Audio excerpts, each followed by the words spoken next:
सर्वमङ्गलमाङ्गल्ये शिवे सर्वार्थसाधिके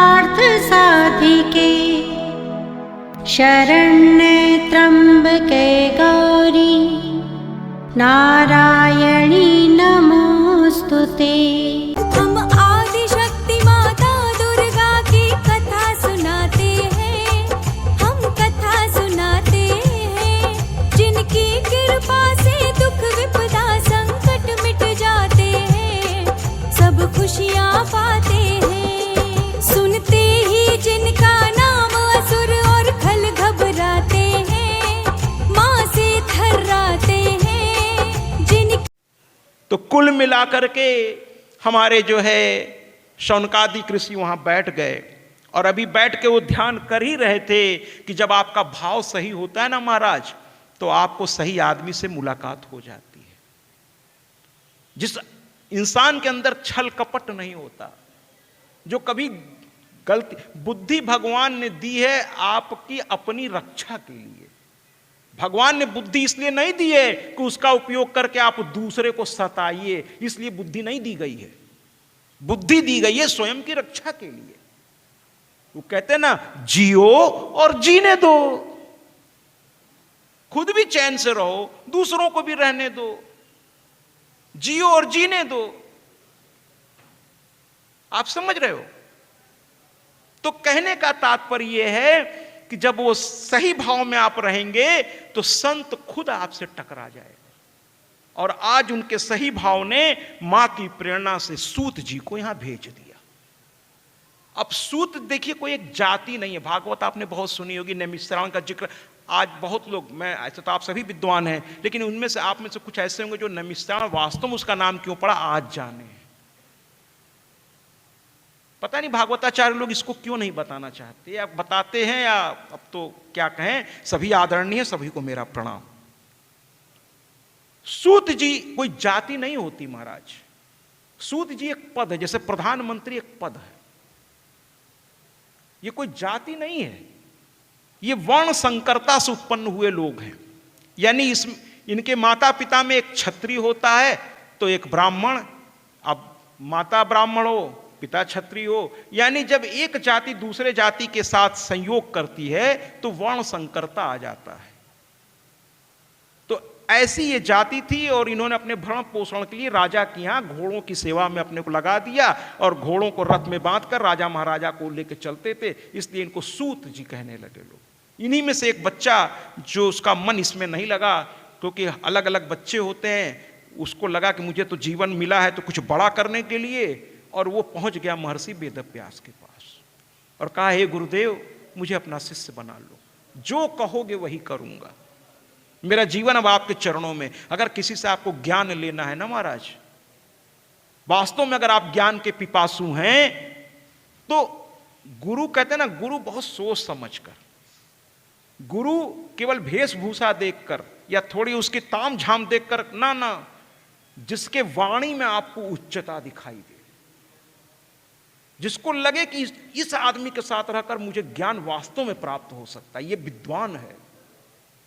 ऐसे व्यक्ति अगर कभी किस्मत से टकरा जाएं तो उनको अपने घर बुलाइए, श्रद्धा से बुलाइए, है ना, उनकी थोड़ा सेवा करिए, चाहे 1-1 घंटे के लिए बुलाइए, खिलाइए पिलाइए, और फिर उनके चरणों में बैठ के ये मत मांगिए कि हमारी बहू बहुत दुखी है, तुम्हारा फलाना, ना, उनसे कहिए बस कुछ ऐसा कर दो कि मेरा जीवन सही रास्ते पे। क्योंकि जब कहते हैं ना महाराज, लोग कहते हैं हमारी दशा ठीक नहीं है, ज्योतिषी के पास जाते हैं महाराज, हमारी दशा ठीक नहीं है, जरा देखो तो क्या चल रहा है, अंतरदशा क्या चल रही है, प्रत्यांतर दशा क्या चल रही है। अब ज्योतिषी भी एक विज्ञान है, वो देख के बता देते हैं महाराज। लेकिन ये ग्रह जितने भी हैं, ये जितने भी देव हैं, कभी किसी का बुरा नहीं करते, वो सिर्फ हमारे कर्मों के अनुसार हमें फल देते हैं अपने अपने कालखंड में।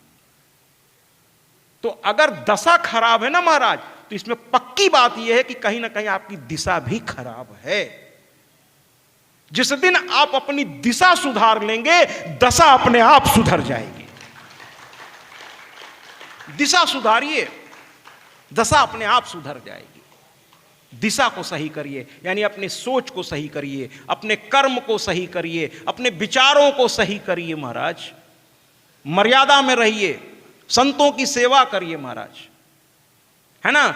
बहुत से लोग, उनसे कहिए चलिए कथा में, कहेंगे मेरे पास टाइम नहीं है।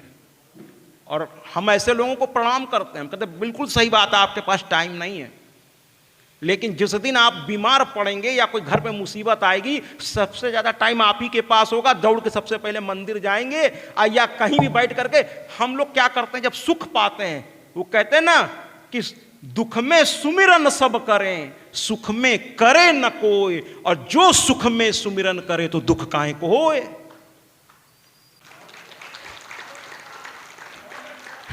अगर हम सुख में भी भगवान को न भूलें, रावण से यही गलती हो गई महाराज, वरना वो विद्वान उस जैसा उस जमाने में कोई था ही नहीं।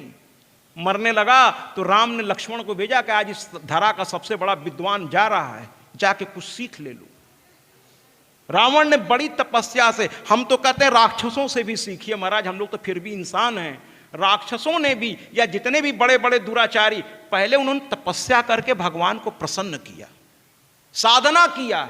और हम इंसान भगवान की साधना ही नहीं करना चाहते, है ना। उन्होंने साधना किया, प्रसन्न किया और वर प्राप्त किया, लेकिन उसको प्राप्त करने के बाद वो भगवान को ही भूल के मनमानी करने लगे, इसलिए उनका विनाश हुआ है, इसलिए उनका विनाश हुआ है। हर बुरे में भी अच्छी चीज होती है महाराज। मैं तो कभी किसी को विलन समझता ही नहीं, मैं समझता हूं इसमें भी कुछ अच्छा होगा। कहीं ना कहीं बस ये भटक गया, हम भटक जाते हैं, वरना हम सभी अच्छे हैं। मैं तो किसी में बुराई मुझे दिखाई नहीं देती महाराज। कल मैं आया था, यहां मंच सज रहा था, वहां ऊपर देवी जी रहती हैं, वो कहने लगी मेरे कमरे पे एक बार आ जाइए। हैं, हमने कहा जरूर आएंगे, और मैं गया, बड़ी सेवा भाव उन्होंने दिखाई। कहने का मेरा तात्पर्य है कि संतों की सेवा, भगवान कहते हैं ना, भगवान को मानते सब हैं लेकिन भगवान की मानते नहीं हैं। समझिएगा इस बात को, हम भगवान को मानते हैं लेकिन भगवान की नहीं मानते। भगवान हमें रोकता है हर गलत काम करने से। जब बचपन में पहली बार आपने कुछ चुरा के लड्डू फ्रिज में से निकाल कर, या माँ कहीं रखी थी, जब खाने चले होंगे तो आपके मन ने आपको रोका होगा, नहीं ये गलत बात है, लेकिन आपने क्या कहा, अरे चुप रहो।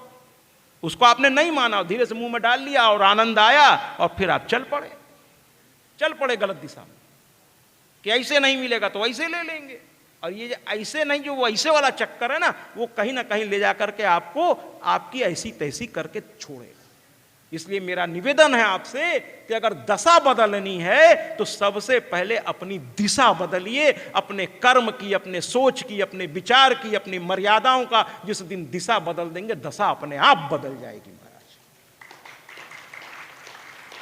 कुल मिलाकर के महाराज हमारे सूत जी जो है पहुंच गए, कहने लगे अरे संतों, एक साथ इतने संतों के दर्शन हो गए, 84,000।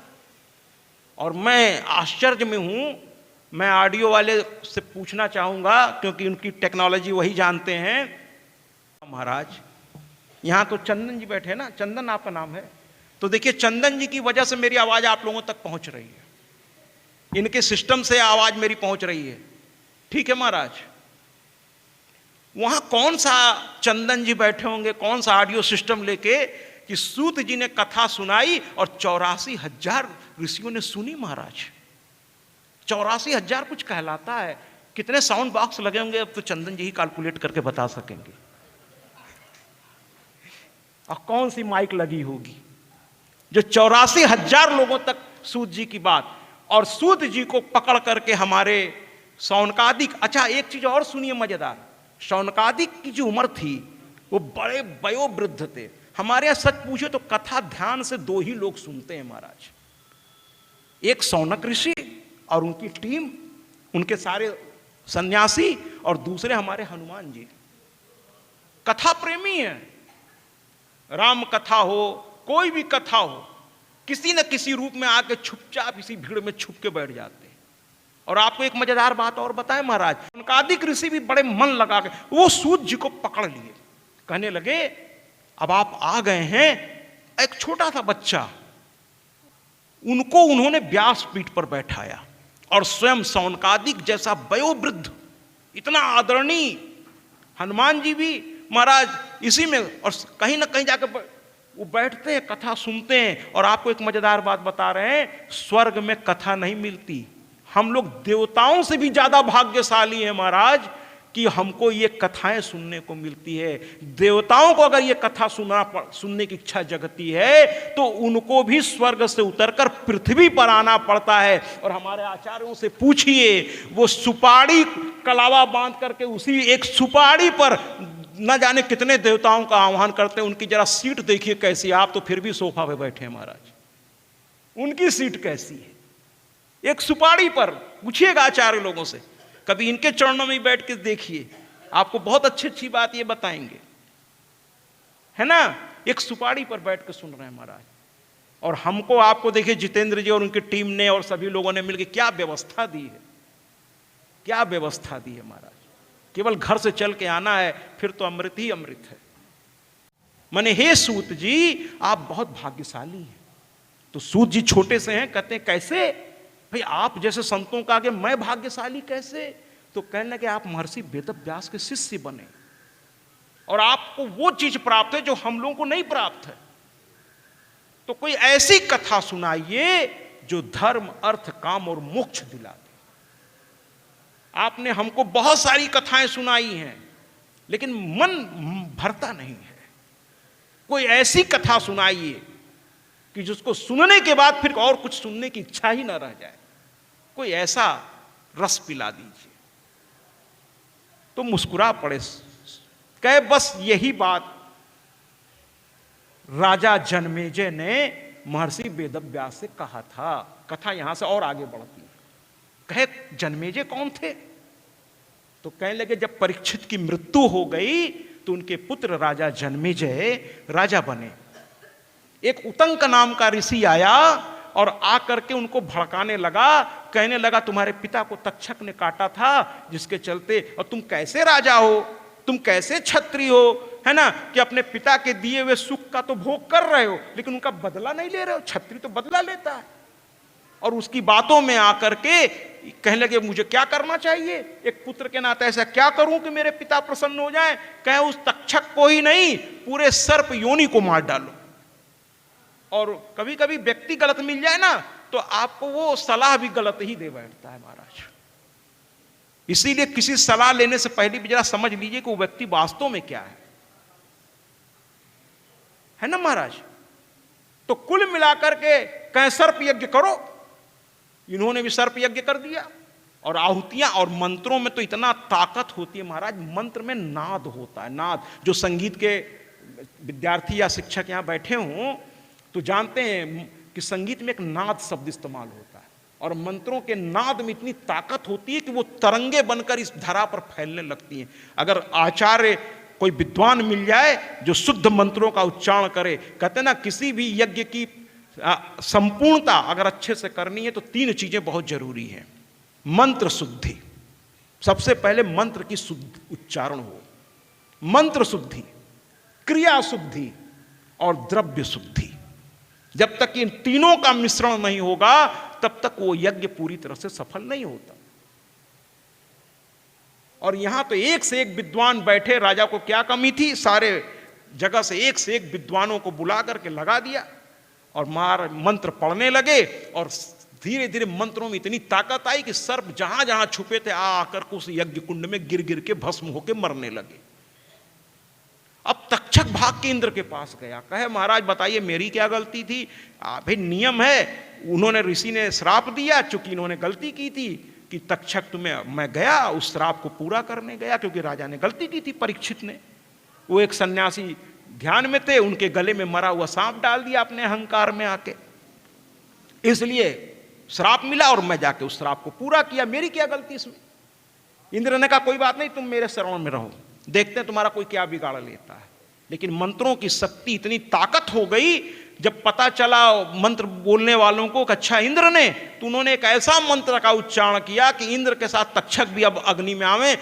तेजी से इंद्र अपने को रोकने की कोशिश कर रहे हैं, देवताओं का राजा देवराज इंद्र, लेकिन रोक नहीं पा रहे। मंत्रों में इतनी शक्ति होती है महाराज। लेकिन वो सही व्यक्ति के द्वारा सही तरीके से हो तब होता है। जब वो तेजी से उस यज्ञ कुंड की ओर गिरने के लिए चल पड़े तक्षक के साथ, ब्रह्मा जी घबरा गए, कहे ये क्या, ये तो देवताओं का राजा ही मारा जाएगा महाराज। ब्रह्मा जी ने तुरंत आस्तिक मुनि को भेजा, छोटा सा बच्चा आया, कहे रुकिए।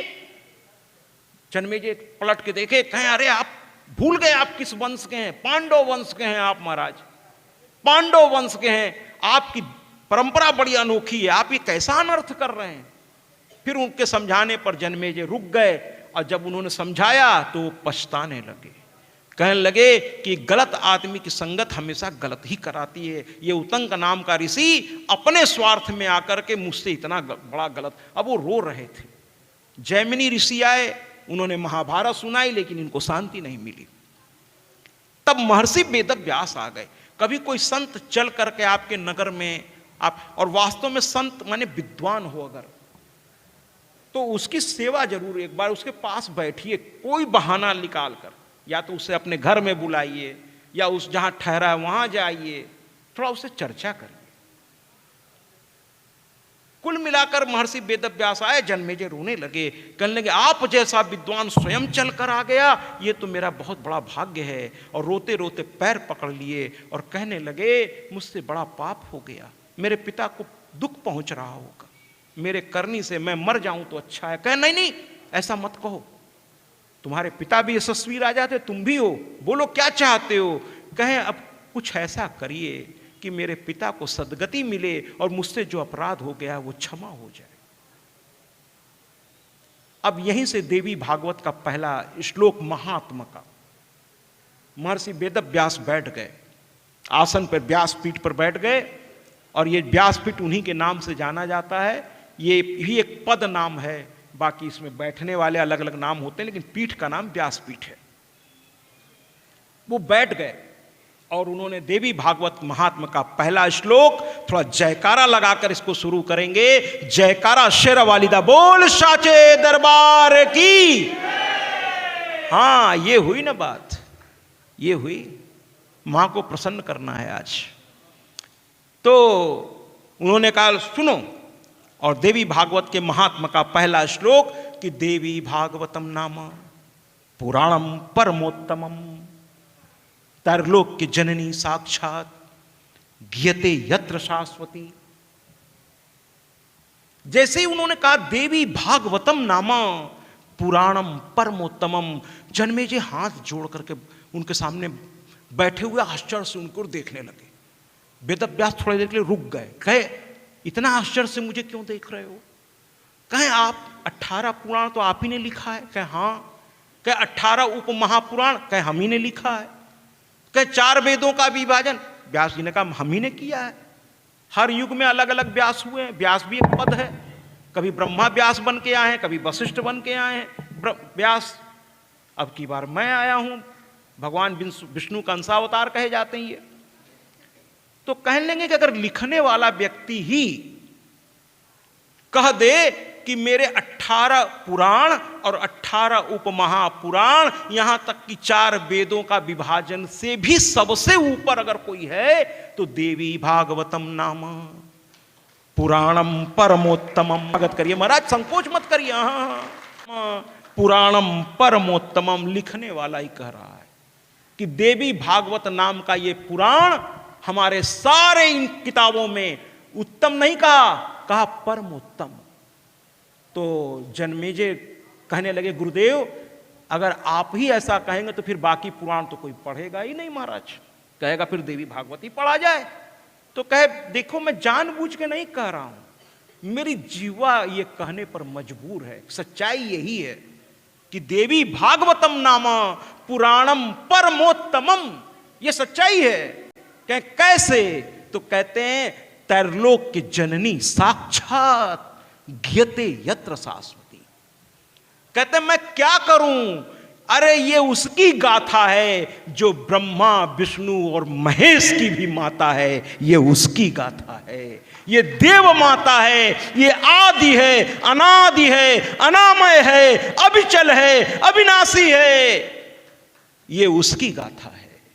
इसलिए मैं कहने पर मजबूर हूं कि इससे बेहतर तो मैंने और कहते हैं कि लिखने को मैंने 18 पुराण लिख डाला, 18 उपमहापुराण भी लिख डाला, 4 वेदों का विभाजन भी कर डाला, लेकिन सच्चाई यह है कि किसी वेद का वाचन मैंने कभी नहीं किया।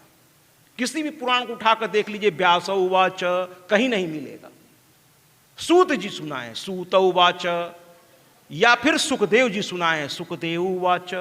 सुखदेव व्यास के पुत्र थे और सूत जी उनके शिष्य थे। उन्होंने, पुत्र ने अपने पिता के लिखे हुए और शिष्य ने अपने गुरु के लिखे हुए पुराणों को सुनाया है लोगों को।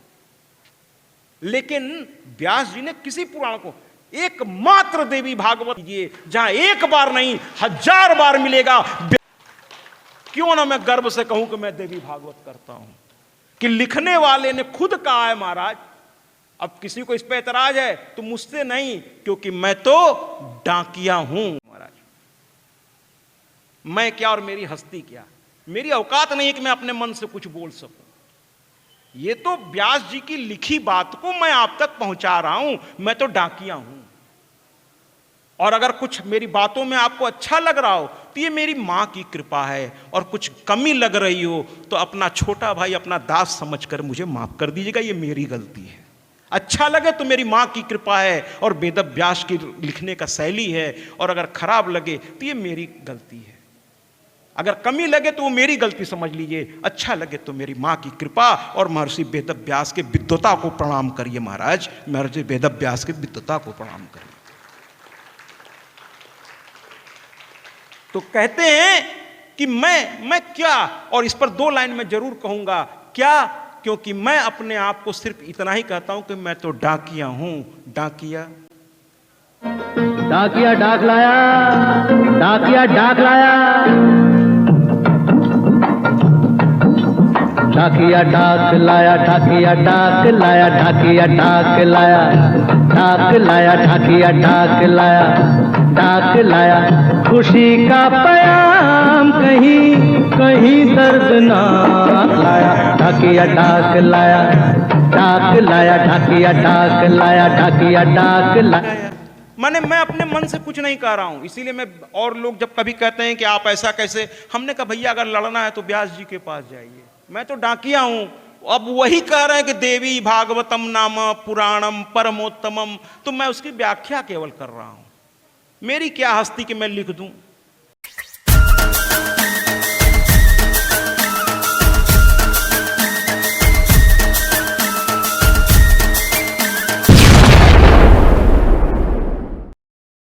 सत्याजी महाराज देवी भागवत कथा व्यास। सत्याजी महाराज से समस्त सोशल मीडिया प्लेटफॉर्म पर जुड़े। अब गूगल पर भी उपलब्ध सत्याजी महाराज।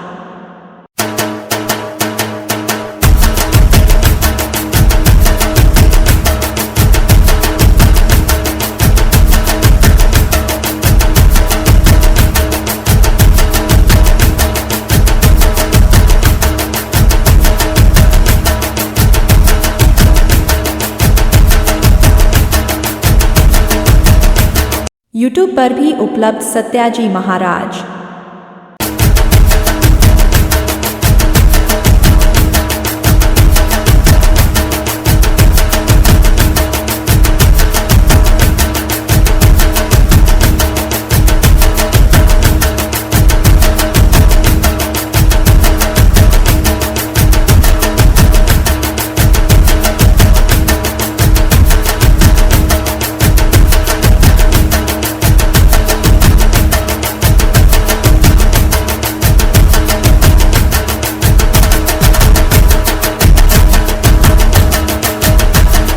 इंस्टाग्राम पर भी उपलब्ध सत्याजी महाराज।